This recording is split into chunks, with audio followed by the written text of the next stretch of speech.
Hi guys! Welcome back to my YouTube channel. So for today's video, ituturo ko naman sa inyo kung paano nga ba i-off ang active status sa TikTok.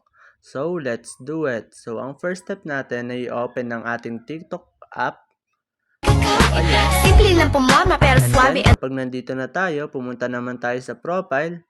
And then makikita natin tong 3 lines dito sa upper right side. And then punta naman tayo ng settings and privacy.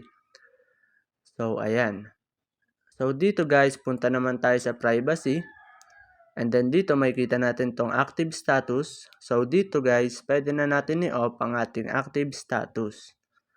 So ayan. So ganun lang naman kadali mag-off ng active status sa TikTok natin. So ayun lang.